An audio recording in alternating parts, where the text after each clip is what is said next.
I have it's too late, so I'm not gonna give the speech that I was gonna give because I think it's too late. But I will. No, it's too late. You guys are too tired.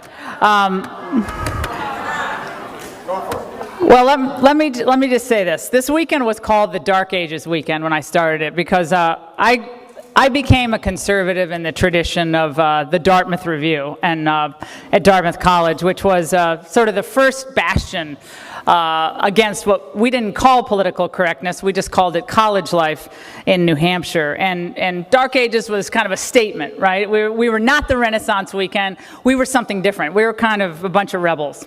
And I remember at the time, I don't know if Newt is here, but I've teased him about it since, so I can say it now, is that Newt, who was just elected speaker, as Gay said he would not come to the weekend if the name were not changed. And anyone who knows me in this room, do you think I changed the name that year? I did not change the name. And in fact, Judge Bork, got up and gave a speech, which was, to this day, I think one of my favorite speeches I've ever heard, which was called The Defense of the Dark Ages. Only as Robert Bork could do it. And he made the point that the Dark Ages have been, under conventional wisdom, been discounted as a period of little thinking and illiteracy. And in fact, the Dark Ages, all of you who know your Greek history, ushered in a time of great innovation, including the Greek alphabet, the first Olympics in 776 BC, and those insignificant works, the Iliad and the Odyssey, were written during the Dark Ages. So he got up and gave this great feverino on the Dark Ages, and by the end, everyone was on their feet. Fred Thompson, Jeb Bush was here, I believe. And tonight I say, we in the conservative movement should be so lucky to have Dark Ages thinking, to actually inform the way we move forward with a bold and courageous vision. Charles Krauthammer is one of my favorite people out there, but I must say that I don't attribute Barack Obama's win to luck. I think that's, for me, that's not what happened. I think we had a candidate, and I endorsed Mitt Romney in 2008, and like Charles, I think he's a wonderful person and has an incredible family, and I think he's a very smart man, a very successful man, obviously. But I think when you're up against a Chicago gangland warrior, you can't show up in your croquet whites. Doesn't work. Never will. And I believe that there were a lot of really smart people who made a lot of money off this campaign, and I think this should be the end of the political consultancy class.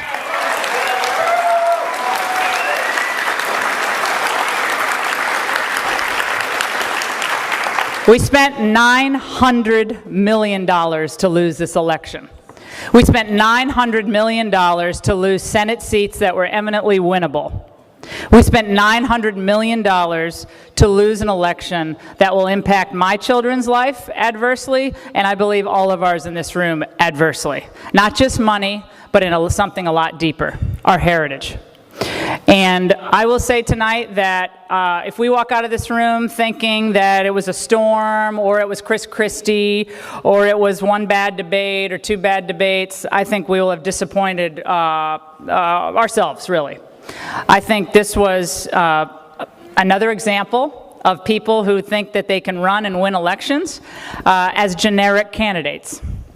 There were a lot of polls a year ago that said any generic Republican could beat Barack Obama. And I think from that point forward, with a few primary debate interruptions, Mitt Romney believed that he could win this election as a generic Republican. And I don't think anyone who ran as a generic vanilla type Republican was going to beat this Chicago operation. Just wasn't going to happen.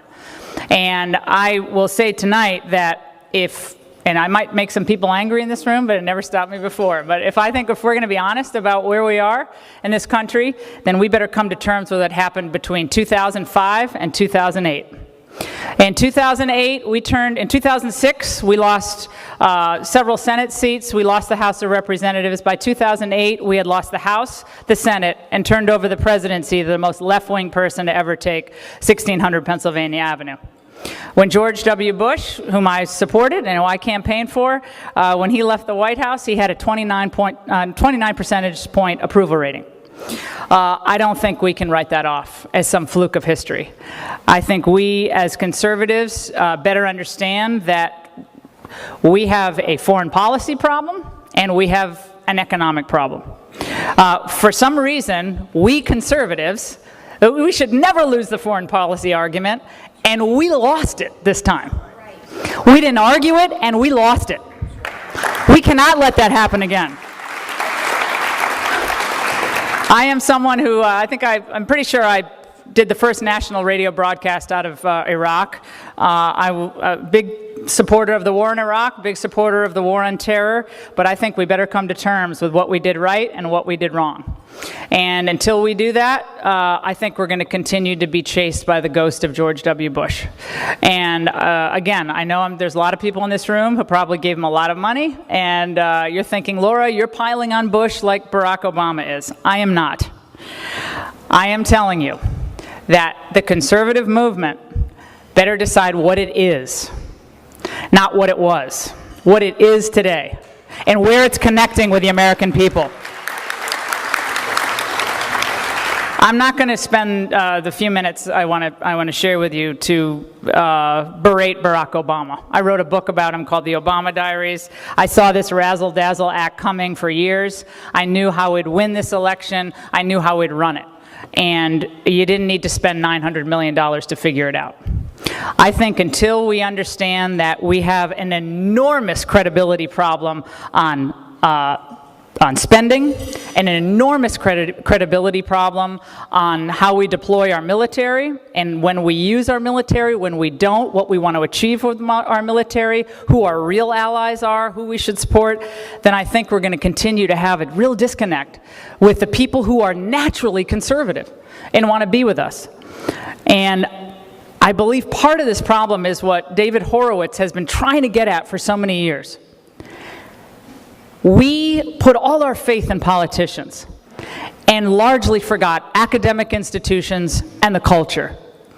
And because we did that, we allowed a vacuum to exist that the left happily jumped into. And this has been going on for decades, no doubt. But it's reached a fever pitch today. And now the new normal is something that we consider, really, when we think about it, the abnormal. But the new normal is what our kids see every day on television, or what you see on the magazine rack, or what you see in reality television. And so it's not really surprising today when we see someone who has a sex tape gets a reality show, or someone who looks kind of like a celebrity general seems to be betraying his own honor, his sense of honor. Because it's all like that. And I think until we come to terms with how we got to this place, our culture is what gives us our politics, right? Our politicians come out of the culture, right? We are our culture. I think we as conservatives think if we only get the right politician, well, the culture has existed around us. It's been bubbling up underneath our feet as we want America to be the way it was. Our culture has evaporated under our very feet because we let other people do the culture. The culture was the stuff the left did. Well, they were really smart, weren't they? They have primetime television. They have the entire music industry with a few country singers thrown in. But, for the most part, they had the entire entertainment complex on their side, and we had pretty much Kid Rock and Wayne Newton and, that's about it. I mean, a few others. I mean, Gary Sinise, a few others. Yeah, Robert Davi. But, I mean, we had our people. But it's hard to compete with the entire media and entertainment complex if we're not in that game. I believe in the end, we have to think of those who are in greater despair than a lot of people are today. I'm a conservative. A lot of people I'm optimistic. I am optimistic, but I'm a conservative. So you also are pessimistic, right? But you have to remember the people who are in greatest despair. We heard deeply moving stories about Holocaust victims and people struggling in concentration camps and stuff we can't even imagine sitting here in this beautiful surrounding.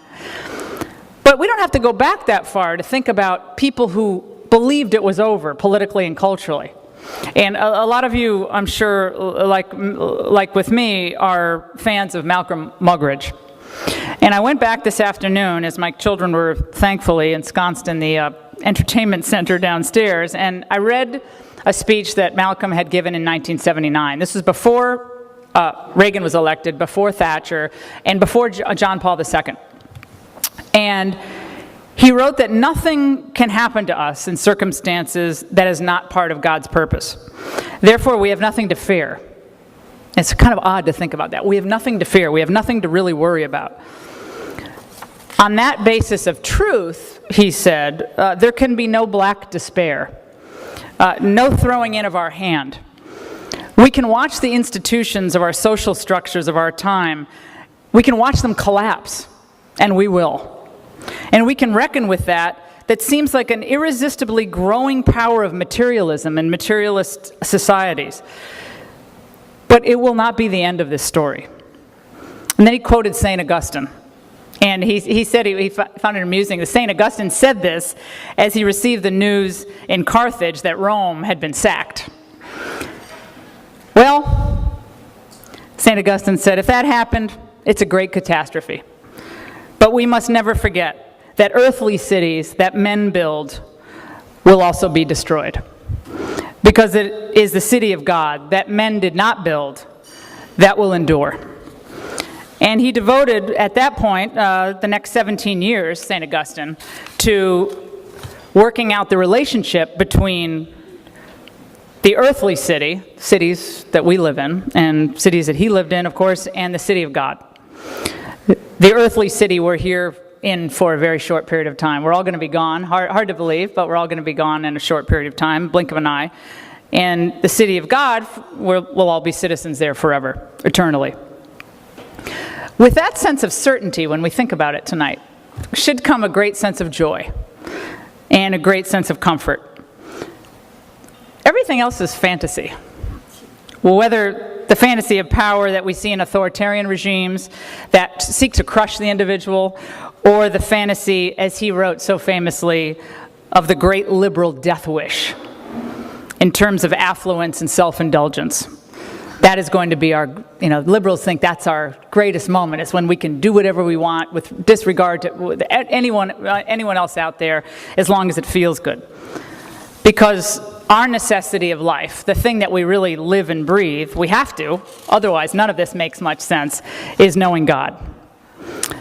St. Teresa of Avila is one of my favorite saints, said, if we don't understand our mortal existence, then life is little more than a night in a second-class hotel. And we're not at a second-class hotel tonight. We are extremely blessed to be here. And I think, I'm among so many wonderful people, beautiful people, inside and out. As I say to my daughter, it doesn't matter what you look like, no matter how big you are, tall you are, what color your skin is, where you come from. It matters what's in your heart. And I think at time of great internal crisis, we feel a crisis in this country. A lot of us are going back to what, not necessarily what's next, but what is. And for us, what is look around you. Your friends, people you just met, people you've known for a long time, your family, God, our neighbors, our country. And I think there will be a political reawakening that accompanies only a cultural and faith reawakening to stem this steady but sure erosion of liberty, which is happening. I believe with God all things are possible. I think I talk about myself, I think with my own life that's certainly the case. And I think that tonight, and I know you're closing out this conference tomorrow, do what I do every day, and do what I know most of you do every day anyway, but count your blessings. We don't just have incredible talent in the conservative movement, but we have ultimately what is true on our side. The truth of freedom, of economic liberty, the inherent worth of the individual, and for me, it's the most vulnerable in the womb, to the elderly who live alone without anyone really to help. As long as we stand for those truths, and we are happy warriors in the process, don't give in to despair, as easy as that is, then I believe we won't need luck to win an election. We'll have brains and a moral certitude that has certainly carried everyone from Margaret Thatcher to FDR to John F. Kennedy to Ronald Reagan to the public square with great success. I want to thank all of you for being here tonight. You could be anywhere this weekend. I want to thank David Horowitz. We love you. Thanks so much, David. Thank you, everybody.